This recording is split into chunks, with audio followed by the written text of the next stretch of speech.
Alright folks, Pacini's Idiot, we are back. Put criminal case on Facebook. Death without parole, case 25.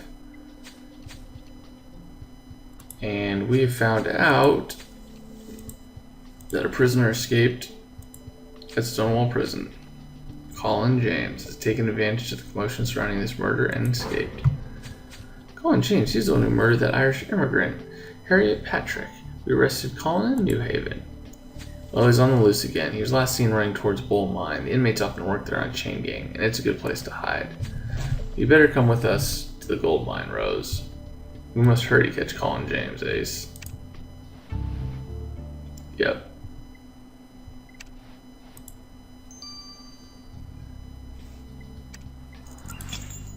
As I've always said, I'm too pretty for prison. I mean, that's not a huge standard, but...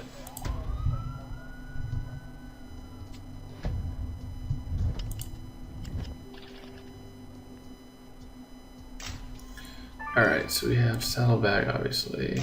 Let's see the campfire. Colin James. Oh, we found the dude. Well, he didn't really do a good job of hiding, that's for sure.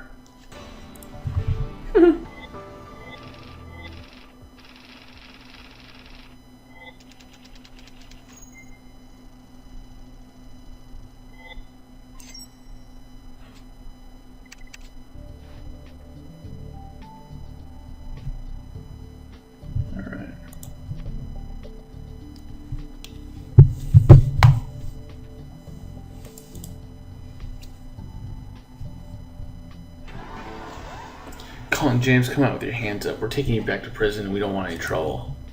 It's your brace. You can't take me back. I won't survive that nightmare. Alright, Mr. James, that's enough. I'll get this fellow back to Stonewall Prison. Ace, I expect to want a word with him. Oh, good show, Ace. That was exciting, catching an escaped convict. You're right, I must stay focused. We still have this murder to solve. And I agree, if Stonewall's inmates worked at this mine, it's possible the killer was here. Have you found any clues? Well, that saddlebag is quite luxurious. It certainly stands out among the rest of this dusty junk. Rummage, though, it could prove fruitful.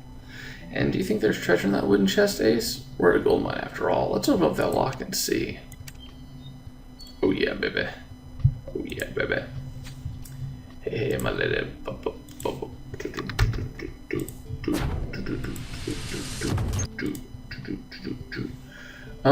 Let's talk to Colin first. Well, Senior Brace, you can't blame me for trying to get away from this place. You've seen for yourselves what happens. Prisoners die in Stonewall. You expect us to believe it's a coincidence that you're caught fleeing the prison the day Kevin O'Connell was murdered? I had nothing to do with that. I swore on the Holy Bible. I had to get out of here before I ended up dead, just like Kev. How well did you know the victim? Well, I saw him out on the chain gang sometimes, but we weren't chums. He and I were very different people. I may have committed murder in the past, Mr. Brace, but I'm no hardened criminal like that O'Connell fellow. He was doing fine in here until today, and I'm the one who's suffering. You don't believe things I have to do just to get some chewing tobacco. Well, I see you still haven't learned that crime has consequences, Mr. James, and I'm afraid this escape attempt is only going to land you into more hot water.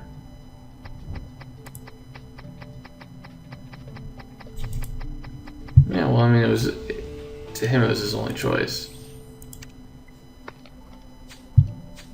I'm not saying it was the right choice, but he thought it was his only choice.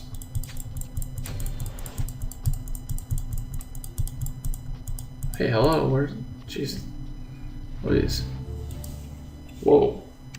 Hey, so there's nothing inside that saddlebag to indicate who it belongs to except perhaps for this photograph. That woman is smartly dressed and she can't possibly be an inmate. Let's compare this photograph with the Concordian archives and see if we can find a match. She looks very attractive. I wonder who she is.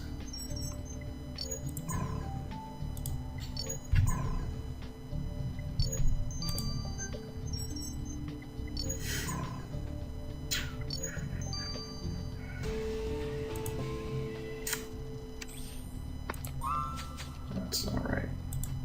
That's not right. It's out.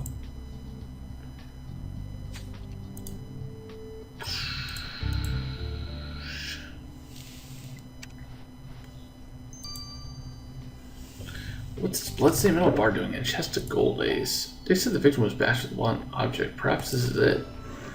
What's in this metal bar of rose to be certain?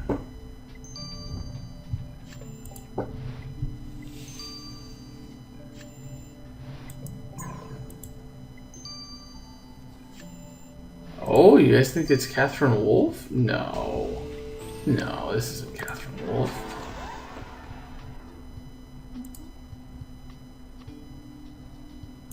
Seems a lot. Yeah, it looks a little different. Yeah, it's someone totally different. We haven't met her before. Dorothy McBain. Well, the woman in the photograph is a certain Dorothy McBain, the owner of the Bull Mine. Well, that explains a fancy saddlebag and her pristine clothes. You know prisoners work at Bull Mine. Perhaps Miss McBain can tell us something pertinent to this case. Let's go find her.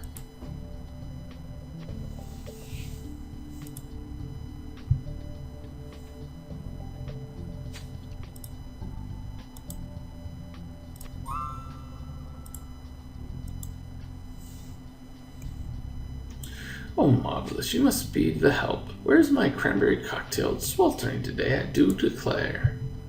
Actually, we're from the flying squad, investigating the murder of a prisoner.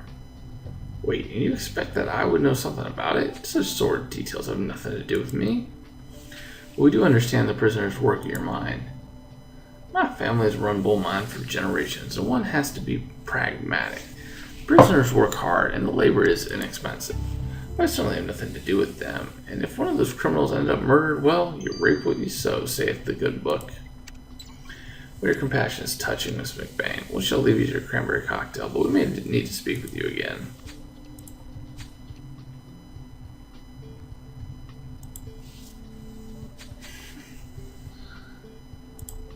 Alright, speed this up.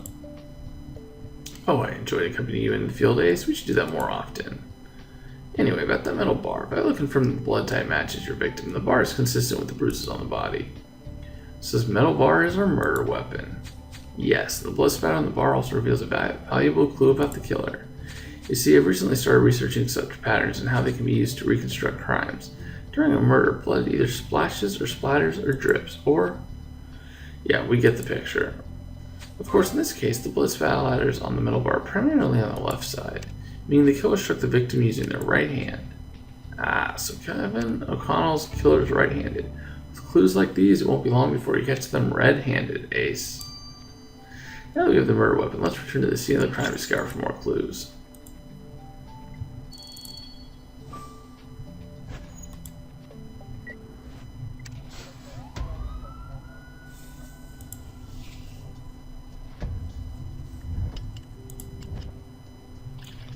There we go, there we go, here we go, here we go, here we go.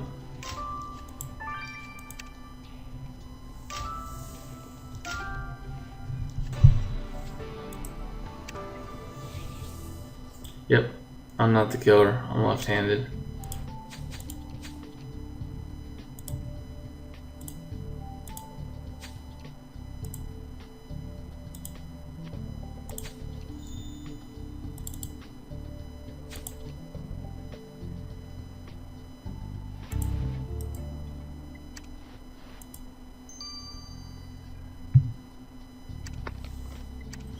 Dash my wig, Ace. Those boxing gloves have a note stuck on them. Don't you dare lose, O'Connell. Was Kev brawling in prison? Seems like someone was pressuring him. Sample that green substance on the glove might help identify the author of this threat. A torn newspaper article, Ace. Let's see if we can learn something by piecing it together.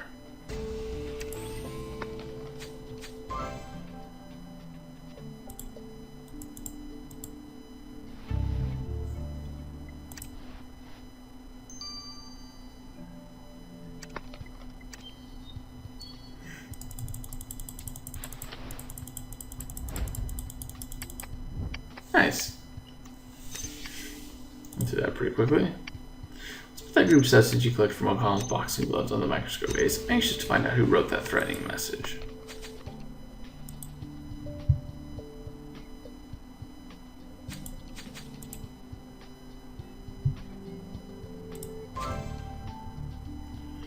Alright. Whoa. Uh-oh. Dude must not have been too thrilled about this article. Well, newspaper headline is torn, Ace, but the story appears to be about Stonewall convicts being brutalized. The rest of the article is missing, but it could concern the violent treatment of prisoners. You're right, Ace. Evie should be able to track down more information about this article.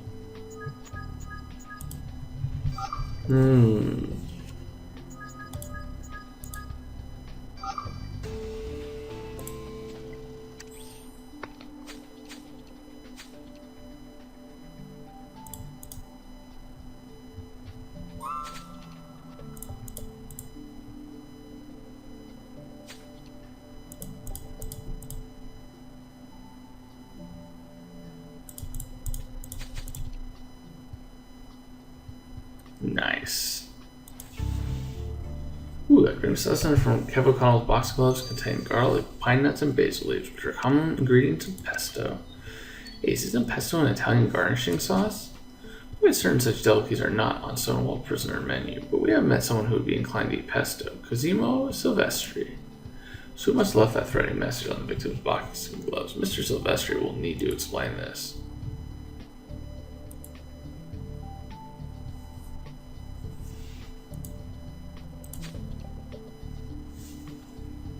Mr. Silvestri found the threat to Kev you attached to his boxing gloves. Were you pressuring him to fight? Where did you find that, Senior Trooper Ace? It's not what it looks like. I didn't make O'Connell do anything. I told you, he had a big mouth. The guy wouldn't shut up about how great a fighter he was. So I figured if he wanted to fight so much, why not? Prisoners are violent all the time. Might as well give them a proper outlet. I have a pretty mean right hook, Ace. And I could put a stop to things if they got out of hand. You didn't just let him fight. You threatened him that he had to win. Were you betting on him? You can't prove I was getting any money out of his future braids. For all you know, all I bet was my chewing tobacco. You better not think I had anything to do with that murder. I may bend the rules around here, but I know the Ten Commandments. Thou shalt not kill. Well, if it turns out you murdered a prisoner, you'll become one, and I don't think the inmates will take kindly to an ex-prison guard. Yeah, you might as well die. Yeah, Kev O'Connell, he just looks like an idiot.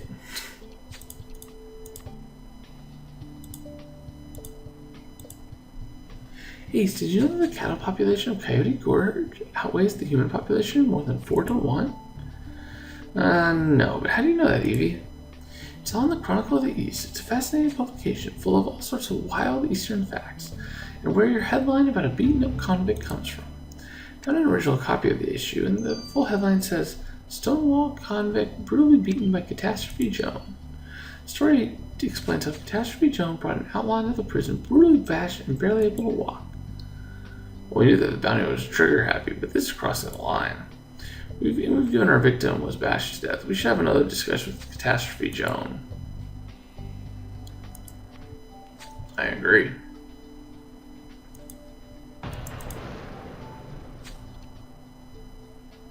Catastrophe Joan, you failed to tell us about the violent means you used to bring in outlaws. You must admit it's suspicious in the light of Kevin O'Connell's murder.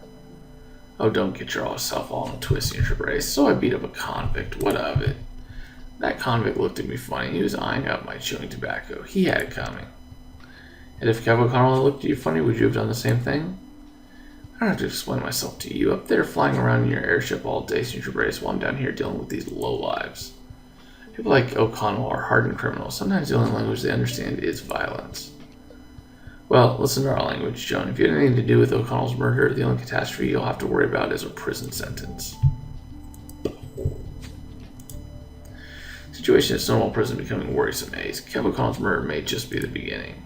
Our old acquaintance Colin James has already attempted a jailbreak. While he claims he has nothing to do with the murder, the timing of his escape is highly suspicious.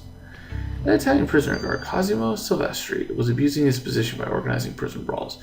He claims Kev participated voluntarily, but in the end, Silvestri resorted to threats. Given that we're waiting to ensure Stonewall is safe for Irish prisoners before we send Finley Flanagan there.